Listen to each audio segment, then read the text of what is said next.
Whenever you're ready. Hi, I'm Abigaiil Morris. And Sammy Torres. Welcome to Raze Chaos. And welcome back, everybody. My name is Raze Chaos. You've made it back to my channel, and Raze gets to visit an alternate timeline. Once again, a rare occurrence for Raze as far as these comic cover videos goes. Being able to go back to an alternate timeline when that shows. If he's not revisiting the same Marvel universe or revisiting the same period of DC comics that he's doing, or one of the few independents they've actually done, which please do more. If Raze does a story that takes place in an alternate universe, 9 times out of 10, that's going to be the only one he does, because, why would they go back to that? In this case, Raze gets to revisit the Age of Apocalypse. And, in a weird twist of crap, why did they do it that way? We have the X-Men Alpha, which is the absolute first issue that came out. You read the X-Men, monthly, reading the X-Men every month. Then suddenly, bam! Legion kills Professor Xavier. And every issue that led up to that point, and beyond, whatever was going on, all of them ended with a boom, just fracture, and everything goes white. Because, yes, the timeline has been destroyed. And, Legion was in the past. He was 20 years in the past. And, boom, what's coming next month? X-Men Alpha was what was coming next. And here is the cover. And it really would have been, this is another, I believe they released this the same time as they did the Astonishing X-Men #2. But it doesn't matter when they release it. It matters when Raze gets it. Raze does these videos as soon as they come out. This is the first and only time Raze is sure that that continuity could have been fixed had he just, gotten a bunch, looked at them, and decided what order he was going to do with them. Now, Raze does them when he gets them. So, we're going to go ahead and put this guy away, and we are going to tackle this mess. X-Men Alpha #1. That is where the whole, this is where after everything went white, this was the first issue that came out. You got this. You got the cover. You had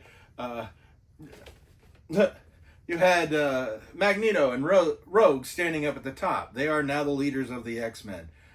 You've got Jean Grey over here, and she is basically paired with Weapon X, who, yes, they even have it on the name here. He goes by Weapon X in this when he's not going by Logan. There is no Wolverine. There is only Weapon X, which, shows that there was no Xavier. Even though Xavier wasn't the reason why he was called, because Wolverine was a member of the Alpha Flight before he was a member of the X-Men. So, yeah. Not quite sure where the divergence goes to where he's still referring to himself as Weapon X. But then you've got Blink, who, if you were reading reading X-Men up until that point, she had died off in the previous storyline. And this character up here looked really, really weird, and he was wearing a Japanese mask. And that is Sunfire, who originally appeared in the all-new, all different X-Men. So it's really cool that he is, like, front and center of this real, all different X-Men story. You've got Gambit down here in the corner. You've got Quicksilver on the other side. You've got Nightcrawler. All just character costume variations. Prominently, you have Bishop, who is basically your focal point in this, because he came back in time trying to stop Legion from killing Xavier, or killing Magneto. And while he succeeded in keeping him from killing Magneto, he wasn't successful in keeping Legion from killing Charles Xavier. Obviously, the X-Men, that happens. The world changes around him. He can't go to the future because that future timeline no longer exists. And then you've got Wolverine. You've got Weapon X down here in the front. And yeah, it was just, there was plenty of what's the big differences. And it's really cool. And as you know, as the people that watch my channel know, Wolverine is not one of my favorite characters.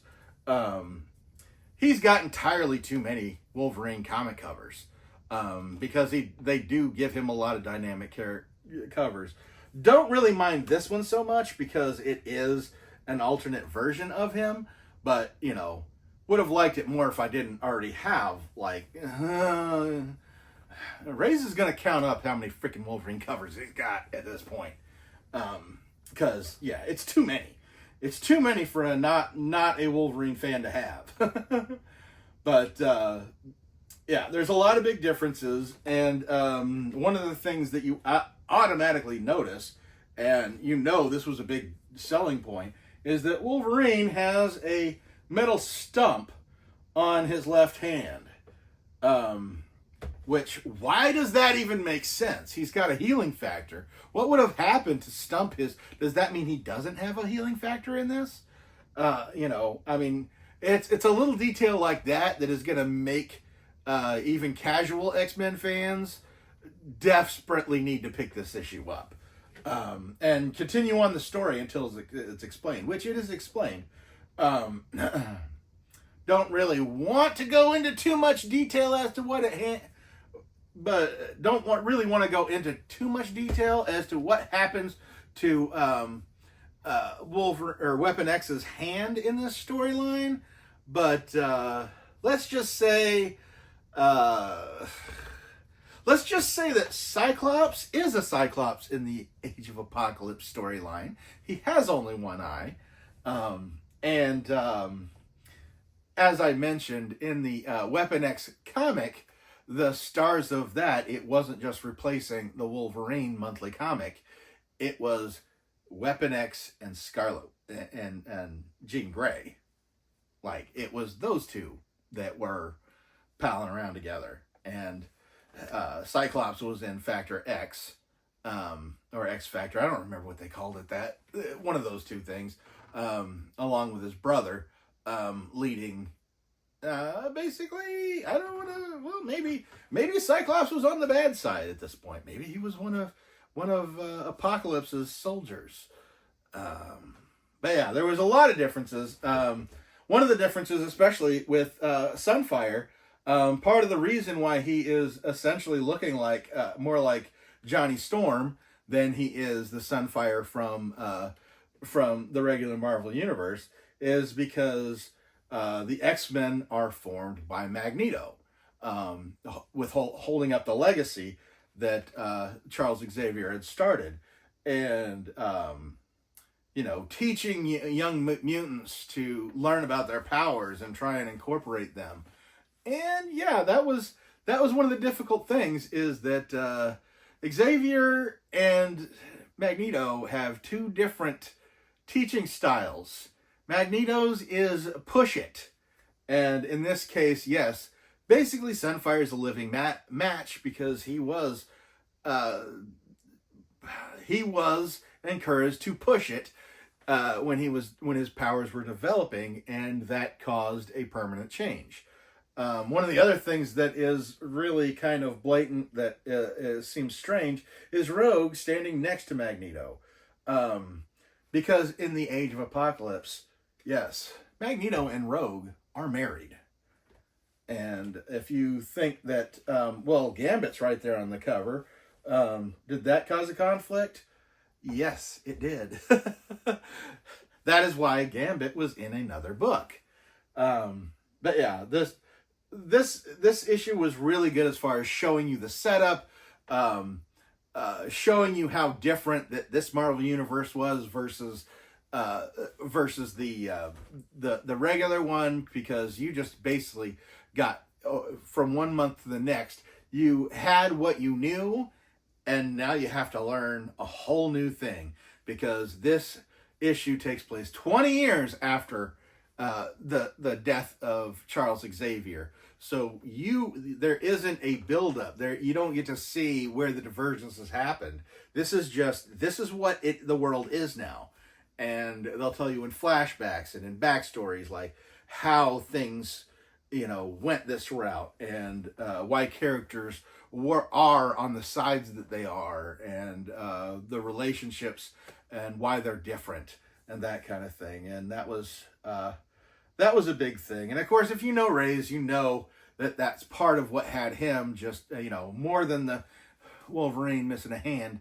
It was a big I want to see the difference. I want to see the divergence in the regular continuity and see how things changed.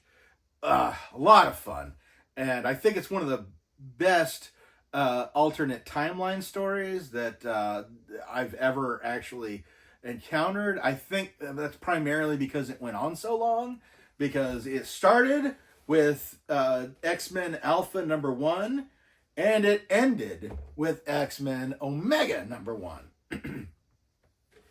And everything else from the Age of Apocalypse fit inside those two issues. So it was nice that they had the little bookend start and close to all of that. But one of the things I do want to mention is that some people may have thought that my big question that I have for my audience is, how many of you recognized Weapon X when he appeared in the Wolverine Deadpool Wolverine movie, whichever you want to call it? Because they basically did have Hugh Jackman in this costume, missing a hand, in that attitude. They had a bunch of alternative timeline, basically Deadpool goes through a bunch of different timelines trying to find the Wolverine that he's going to pair up with. And this is one of them that he meets. And Deadpool did go to the Age of Apocalypse in search of a Wolverine. And to say this wasn't like super cool and exciting to see, of course, that entire movie, it was just Easter egg after Easter egg. And it was Easter egg overload for Raze. I mean, it was like, oh, you've got to be kidding me. Because you had both sides. You had Easter eggs from all the different Sony X-Men movies, all the Marvel movies that weren't necessarily in the MCU, but still, I mean, they were Marvel movies, and you got all kinds of references to those. And on top of that, you got all kinds of comic book references, which were just kind of jaw-dropping. It's like somebody had to intentionally do that, and that is one of the things that impresses me most about that movie, is just how many references could they make to other things without just basically making it a flashback episode, I guess you'd say. When TV series, especially in the 80s, wanted to make a cheap episode, they'd be like, hey, let's just film 5 minutes of current, and then the rest of the issue will be, hey, you remember that time? Then they do a flashback to something that happened, earlier in that season or in a previous season. They used to call them flashback episodes. That could have very well easily be done with this movie, with the amount of references that they made, the amount of Easter eggs. This is a movie you don't want Raze to sit next to you and say, okay, point out all the Easter eggs here, because it's going to take us hours to get through that movie, because you know how Raze likes to talk. But I mean, Raze did even think about at one point of actually reacting to that movie and just stopping at every reference, because if you're gonna do a movie reaction like JKL Awesome does now, if you're gonna be watching something like that, you kind of have to. You can only show so much before they strike you or they stop you and everything. Raze could go through that entire movie and stop it in just after, less than 30 seconds, pointing out the give you an hour, give you a half hour or so explanation on just about every 30 seconds of that movie. There's so much. And he could go through the entire movie most likely and do that. Probably be a couple of years worth of content if Raze did it on a week-to-week thing. But, that's just... Raze doesn't really want to center on the movies so much as he does the comics, because the movies have... Everybody else does the movies. Raze doesn't feel the need to do them because everybody else does. And he sees that's what primarily people like to make references to. And really feels like, no, you're missing out on a lot if you're just watching the movies. Because this was a great storyline. And I'm glad they hinted at it in that movie. So that does give people a small taste of, hey, where did that Wolverine come from? Why is he missing a hand? And, let that seed get out there and let other people come and start looking for these books and reading these books and falling in love with them just like we did when this was the only thing we had. I mean, this was the only thing that the X-Men got, during this time period. It was all Age of Apocalypse, whether you liked it or not. So yeah, Raze is going to go ahead and get out of here. Again, really kind of excited to have like two from the same timeline. Not so happy that he's got another Wolverine cover, but we'll make an exception because, yeah, if Raze had decided he was only going to get one, he still would have picked this one up because that it was Age of Apocalypse, and it is different enough from the others because sometimes Raze just doesn't know what to talk about when it comes to the Wolverine covers, because it's like, yeah, well, okay, well this story, some bad crap happens, Wolverine pops his claws, and the end. Wolverine stories are not that interesting. But at any rate, don't come at me for this. Raze is going to make everything mad. I'm going to go ahead and get out of here. But never forget, don't fuck dogs.